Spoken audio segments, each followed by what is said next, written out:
At a family dinner that was supposed to be happy, my father handed my sister the check that was meant for me. He said she needed the money for a proper wedding.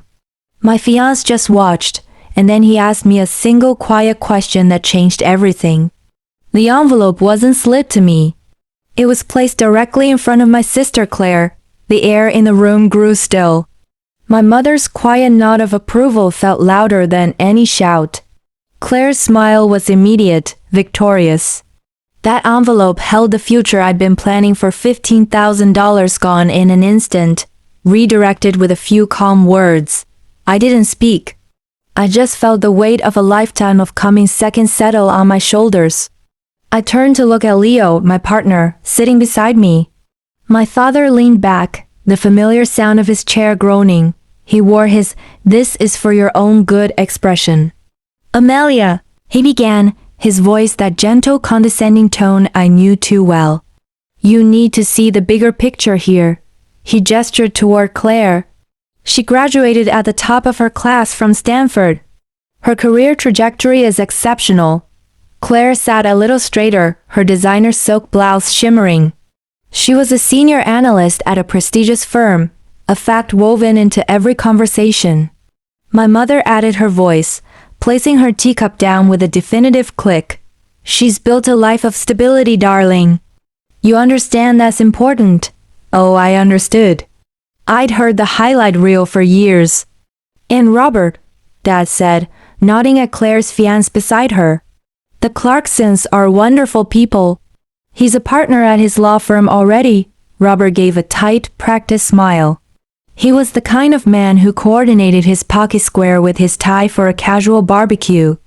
Everything about them was curated for success. "Now your situation," Dad continued, and my stomach dropped. "You chose a creative path. Freelance photography is unpredictable. You're in that small studio apartment. I loved that sunlit space, but to them, it was just a box marking my lack of progress." Leo's hand found mine under the table, his grip solid and warm. "And Leo," Mom said, offering him a polite, strained smile. "We're sure he's lovely, but his work is so abstract. Consulting can mean anything." I glanced at Leo. He was in his usual dark jeans and simple shirt. He was private about his job, and I never pushed. A tiny doubt, cold and sharp, pricked at me for the first time. "The truth is," my father said, his voice softening into the knife, "we've had to help you with rent twice this year. We can't keep funding uncertainty. Claire's wedding is an investment in a secure future." The phrase "secure future" hung in the air, a judgment on my entire life. Love shouldn't be a transaction, but in this room, it had a price tag. Claire couldn't resist leaning in. "I've already booked the vineyard, the planner, everything. The deposits are non-refundable." She said it with a sigh, as if burdened by her own superior planning. I looked at the photos on the wall. Claire's graduation, Claire's promotion, Claire beaming.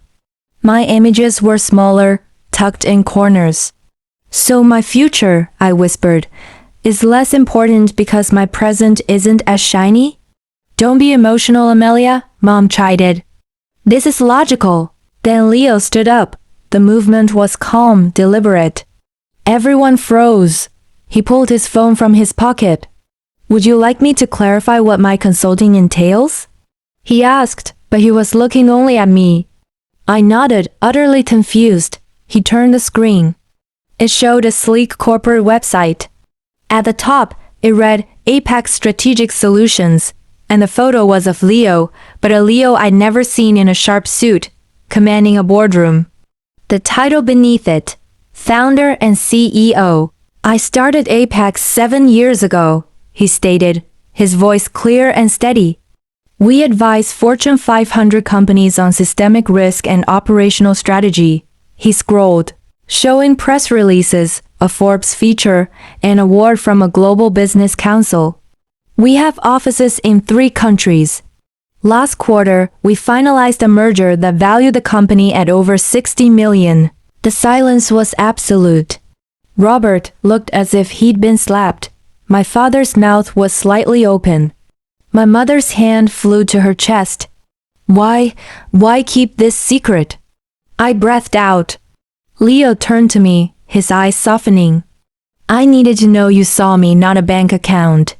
Money changes people's vision. He looked back at my parents. You judged a man's worth by his wardrobe and your daughter's by her bank statement. But your car, your apartment. Claire stammered, her face pale. I like my old Jeep, and we live in Amelia's studio because she loves it. Leo said simply. My work is about solving complex problems, not displaying wealth. He then looked at my father. I've been working with a planner for months. The wedding I've planned for Amelia has no budget, because that's not the point. The point was her happiness, which you just quantified at 0. The collapse was instant. This is a huge misunderstanding. My father blurted, rising slightly. We can get the money back. Claire, give the check back. Claire's composure shattered. No, it's mine, you promised.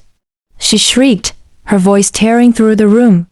A furious fight erupted between my parents and her, a chaotic scramble to undo the irreversible. Leo just watched, then gently took my arm. We walked out of that house, leaving the sounds of their crumbling hierarchy behind. In the quiet of the driveway, he finally showed me the wedding venue on his phone, a stunning cliffside estate overlooking the ocean.